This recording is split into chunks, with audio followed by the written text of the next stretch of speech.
What is up, Bat Family, and welcome to Batman Theory, where we take a deep dive into comic books, movies, cartoons, and everything in between that has to do with The Dark Knight. Guys, before we get started, real quick, we are a brand new channel, and I really appreciate if you guys, if you like what you see, give us a like, smash the like button for us, subscribe to the channel, and all you have to do to enter our giveaway we're doing on the YouTube channel is, as soon as we reach 1,000 subscribers, we're going to be giving away a really cool customized Batman backlit logo from Etsy. And all you have to do is comment on a video and subscribe to the channel, and that's it. So we're just trying to give you guys daily content, give you your daily dose of Batman, because let's be honest, that's what we all need in our life. So let's get to the video. So in today's episode of Batman Theory, I want to talk to you guys about a very special comic book issue that I actually have myself. It's Batman number 225 in September of 1970, so it's definitely a product of its times. Keep in mind, we're going to do a read-through for this. I want to show you guys, what the issue is about. One of the things I want to point out first is the cover. One of the reasons I actually bought this comic book, and I collect Batman comics.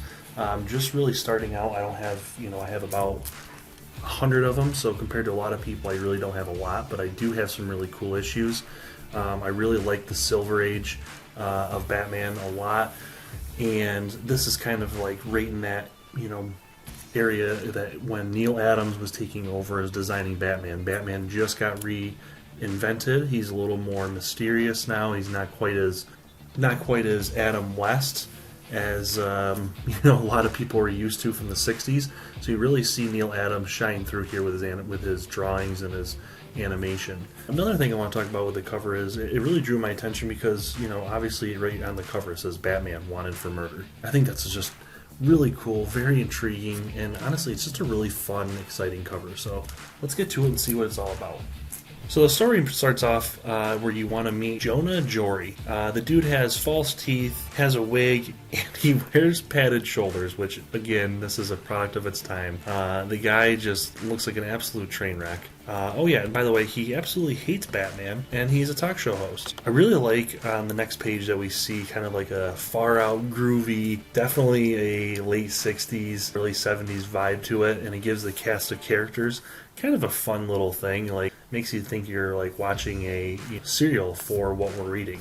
So anyway, he is actually a television host, and he's hosting Jim Gordon, and he's really, honestly, the dude's a complete jerk, and is wondering why Commissioner Gordon is protecting Batman, and really wants to know why he does what he does, why he protects him. They misspell baloney here, which is kind of funny. I don't know why I wanted to point that out, but I just thought that was funny when I was reading through it again the other day. So after getting Commissioner Gordon all flustered, in the middle of the night, he goes to the Gotham Athletic Club, where he tends to work out after his night show session, which I think is funny because I could be incorrect on this, but I'm pretty sure night shows are like the Tonight Show and all that. I think those are filmed during the day, right? They air later at night. I don't know for sure, maybe not.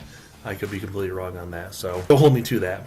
But anyway, he actually goes in to work out, and all of a sudden there's a gunshot. The guard comes in and notices Batman across the skyscrapers and that Jonah is dead. He calls it into Commissioner Gordon, and Commissioner Gordon is forced to put out a public service out on Batman saying that he's wanted for murder 1, which I'm assuming means murder in the first degree. I didn't look this up before I did that, but that's what I immediately assumed, so forgive me if I don't know that exactly. Just a little bit later, actually, we get a Bruce Wayne actually disguised as a fellow cop going in to kind of get the whole story from the officer at the desk. Obviously, wanting to clear his name, Batman goes through Gotham and ends up at a shady motel where he runs into this guy, Cy Squeaky. And Cy Squeaky is apparently nobody in the crime world, but Batman starts beating him to a pulp to get his information out of him and finds out that it was a setup on Batman. Cy was one of the guys that was distracting.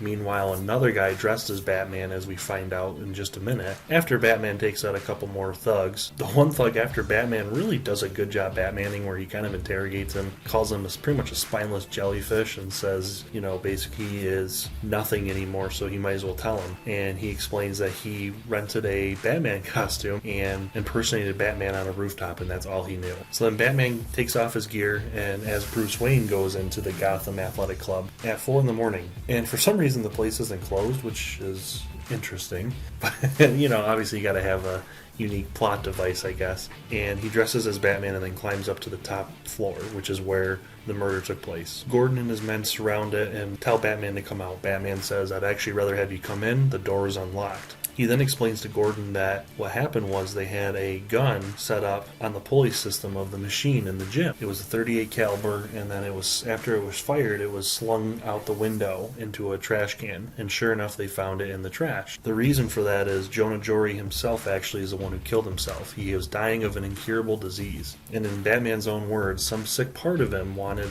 vengeance on Batman. He wouldn't live to do me any harm, so he chose his own death as a mean of vengeance, and he tried framing Batman. And then it kind of just all wraps up nice and tidy, as a lot of comic books do. And you gotta love it. You gotta love a little bit of the cheesiness here. Honestly, I really do enjoy this issue. It's very fast paced. It gets to the point, and it's kind of a fun little whodunit right from the get go. So that's it, guys. That is the time Batman. Well, one of the times Batman was wanted for murder. There are other times, and we'll eventually get to them. But I hope you guys liked our first comic book read through. Like I said, I didn't go through all the way and actually read each panel, and if you guys want me to do that eventually, I will absolutely do that. But I kind of like these 5-minute skims of a comic book. Until next time, guys, have a great day and stay safe.